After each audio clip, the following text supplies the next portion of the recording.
यह एक ऐसे व्यक्ति की कहानी है जिसकी रचना ने अरबों आवाजों को ऑनलाइन सुने जाने का तरीका बदल दिया। आपने शायद आज ही उसका काम इस्तेमाल किया होगा, बिना जाने। जो एक परित्यक्त प्रोजेक्ट के साधारण फोर्क के रूप में शुरू हुआ था, वही आगे चलकर आधुनिक इंटरनेट की रीढ़ बन गया। लेकिन यह कहानी कि यह सब कैसे हुआ, संगीत, दर्शन, बगावत, माइग्रेन, विवाद और अटूट दृष्टि से भरी हुई साधारण साधारण नहीं है। शुरुआती जीवन और प्रभाव। मैथ्यू चार्ल्स मुलनवेग का जन्म 11 जनवरी 1984 को ह्यूस्टन, टेक्सास में हुआ। उनके पिता चक एक कंप्यूटर प्रोग्रामर थे, जिसका मतलब था कि मैथ्यू का बचपन ऐसे घर में बीता जहां मशीनें और कोड रहस्यमयी डिब्बे नहीं थे, बल्कि रोजमर्रा की जिंदगी का हिस्सा थे।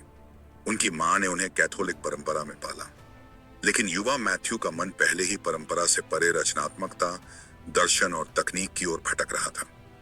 उन्होंने ह्यूस्टन के high school for the performing and visual arts में पढ़ाई की। इसी जगह है जिसने उनकी कलात्मक जिज्ञासा को प्रोत्साहित किया। लेकिन उनके किशोर वर्ष आसान नहीं थे।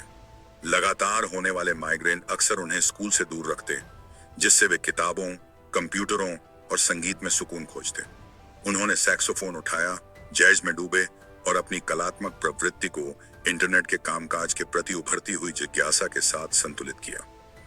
जब वे यूनिवर्सिटी ऑफ ह्यूस्टन पहुंचे, टन और राजनीतिक विज्ञान पढ़ रहे थे, ऐसे विषय जो उनके अर्थ और विचार प्रणालियों की खोज को दर्शाते थे। लेकिन विश्वविद्यालय जीवन उन्हें ज्यादा देर तक रोक नहीं सका। कुछ बड़ा पक रहा था। वर्डप्रेस की चिंगारी 2003 में, जब मैथ्यू केवल 19 साल के थे, उन्होंने माइक लिटिल के साथ मिलकर एक परित्यक्त ब्लॉगिंग सॉफ्टवेयर B2 को फोर्क किया। उनका विचार सरल लेकिन क्रांतिकारी था। एक ऐसा प्लेटफॉर्म बनाना जहां कोई भी, चाहे उसे कोडिंग आती हो या नहीं, अपनी सोच दुनिया के साथ साझा कर सके। जल्द ही उनके साथ B2 के मूल डेवलपर मिशेल वॉल्ड्री भी जुड़ गए और प्रोजेक्ट तेजी से आकार लेने लगा। उन्होंने इसका नाम वर्डप्रेस रखा। शुरुआत में यह बस एक और ब्लॉगिंग टूल था, लेकिन जो इसे अलग बनाता था वह मैथ्यू की दृष्टि थी, पब्लिशिंग का लोकतंत्रीकरण। वे चाहते थे कि हर कोई, शौकिया लेखक से लेकर पत्रकार और बिजनेस तक, आसानी से, मुफ्त और ओपन सोर्स तरीके से ऑनलाइन पब्लिश कर सके। उसी साल मैथ्यू ने एरिक मेयर और तांत्रिक चेलिक के साथ मिलकर global multimedia protocols group GMPZ की सह स्थापना की। उन्होंने वेब मानकों पर काम किया, जिससे साबित हुआ कि मैथ्यू केवल एक उत्पाद नहीं, बल्कि इंटरनेट की पूरी संरचना को आकार देना चाहते थे। अप्रैल 2004 में एक और नवाचार आया, पिंगोमैटिक, एक सेवा जो ब्लॉग अपडेट होने पर सर्च इंजनों को सूचित करती थी। यह छोटा सा निर्माण शुरुआती ब्लॉगर्स के लिए एक बड़ी समस्या का हल था। उनकी आवाजें अब और तेजी से फैल सकती थीं। विश्वास की छलांग। अक्टूबर 2004 में एक मोड़ आया। मैथ्यू को सैन फ्रांसिस्को में CNET ने काम पर रखा। कुछ समय तक उन्होंने नौकरी और वर्डप्रेस दोनों को संभाला, लेकिन यह संतुलन ज्यादा देर तक नहीं चला। अक्टूबर 2005 तक उन्होंने CNET छोड़ दिया, विश्वविद्यालय भी छोड़ दिया और पूरी तरह से वर्डप्रेस पर ध्यान केंद्रित करने का फैसला किया। सुरक्षा छोड़ना आसान नहीं था, लेकिन मैथ्यू के पास एक बड़ा मिशन था। दुनिया को वर्डप्रेस की जरूरत थी और वे इसे बनाने जा रहे थे। स्पैम से लड़ाई और ऑटोमेटिक की स्थापना। CNET छोड़ने के तुरंत बाद मैथ्यू ने अकिस्मेट लॉन्च किया, एक टूल जो कमेंट और ट्रैक बैक स्पैम से लड़ता था। उस समय स्पैम ब्लॉगिंग को दबा रहा था। आकिस्मेट ने उपयोगकर्ताओं को राहत दी और वर्डप्रेस की पहचान एक ऐसी कम्युनिटी केंद्रित प्लेटफॉर्म के रूप में मजबूत की। इसके बाद एक बड़ा कदम आया।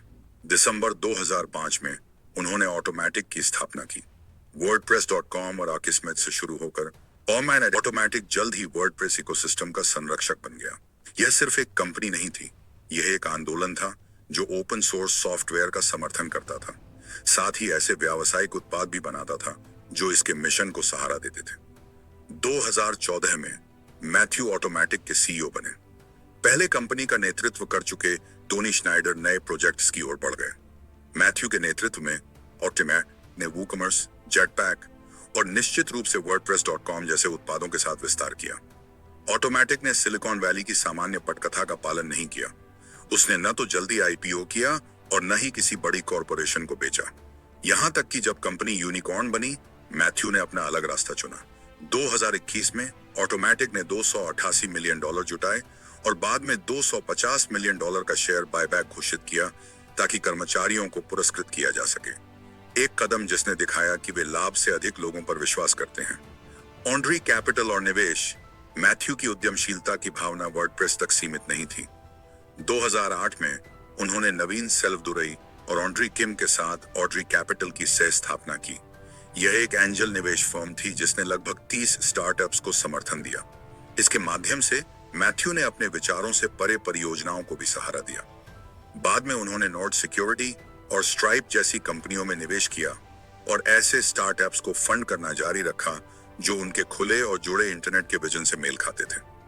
उनके हाल के कुछ निवेशों में शामिल हैं AppFlowy software applications, Mindset health clinic / outpatient सेवाएं, यूनिफ्लो सॉफ्टवेयर डेवलपमेंट, पॉजिटिव और होली ग्रेल डोनट्स, खाद्य उत्पाद, Entrepreneur First private equity, NocoDB database software, Sudowrite productivity software, Sense वित्तीय सॉफ्टवेयर।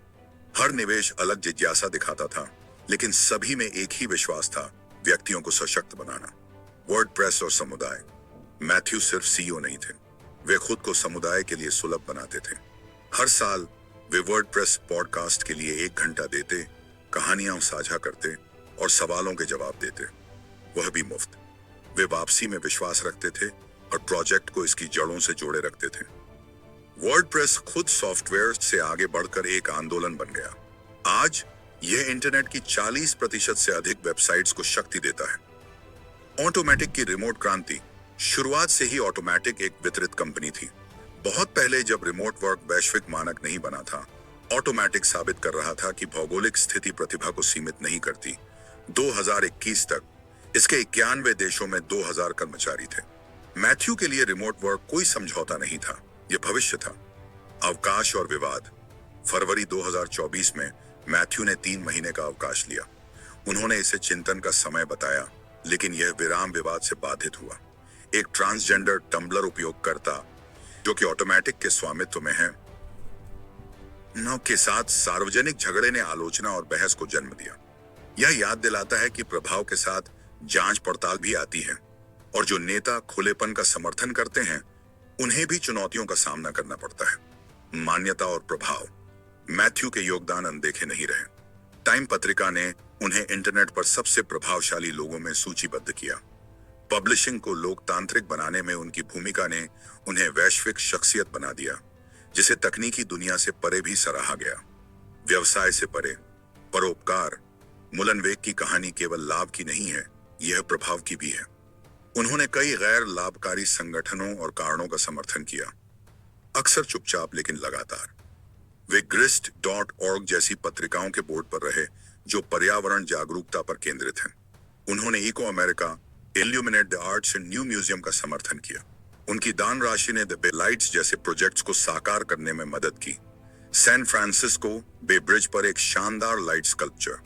उन्होंने चैरिटी वाटर का समर्थन किया। दिरियमा मैबैये ने पहले कदम की क्या, जो जरूरतमंद समुदायों तक साफ पानी पहुंचाता है, और अपाची सॉफ्टवेयर फाउंडेशन का समर्थन किया, जिससे उनकी ओपन सोर्स सहयोग के प्रति निष्ठा दिखती है। मैथ्यू ने गिटलैब में बोर्ड ऑब्जर्वर और फील्ड इफेक्ट सॉफ्टवेयर में बोर्ड सदस्य के रूप में भी सेवा दी। दृष्टि के पीछे का इंसान। प्रभावशाली टेक नेता होने के बावजूद मैथ्यू अपने मूल्यों के प्रति सच्चे रहे। वे वाणिज्यिक भाषण आयोजनों के लिए $1,50,000 का भारी मानदेय लेते थे, लेकिन यात्रा व्यवस्थाओं को व्यक्तिगत रूप से संभालने पर जोर देते थे। उनका दृष्टिकोण विलासिता का नहीं, बल्कि स्वतंत्रता का था। और जब ऑटोमेटिक फला फूला, तब भी उन्होंने वर्डप्रेस की जड़ों से संपर्क नहीं खोया। वे समुदाय के लिए उपस्थित रहे, खुले तौर पर बोले और वर्डप्रेस को केवल सॉफ्टवेयर नहीं, बल्कि एक साझा वैश्विक प्रोजेक्ट माना। विरासत और जारी यात्रा। ह्यूस्टन का वह लड़का जो माइग्रेन झेलता था, 19 साल की उम्र में एक भुलाए गए प्रोजेक्ट को फोक करने वाला युवक, फिर अरबों डॉलर की कंपनी का सीईओ बनने वाला व्यक्ति। मैथ्यू चार्ल्स मुलनवेग हमेशा एक ही सिद्धांत से निर्देशित रहा, इंटरनेट सबके लिए होना चाहिए। वर्डप्रेस के माध्यम से उन्होंने दुनिया को आवाज दी। ऑटोमेटिक के माध्यम से उन्होंने क्रिएटर्स को सशक्त बनाने वाले टूल बनाए। ऑन्ड्रे कैपिटल और अपने निजी निवेशों के जरिए उन्होंने उन विचारों को पोषित किया जो अन्यथा कभी पनप नहीं पाते, और परोपकार के माध्यम से उन्होंने अपना प्रभाव तकनीक से कहीं आगे तक फैलाया। उनकी यात्रा विवादों से मुक्त नहीं है। लेकिन शायद यही दृष्टि की कीमत है, बनाना, लड़ना, ठोकर खाना और आगे बढ़ते रहना। और यह कहानी अभी खत्म नहीं हुई है।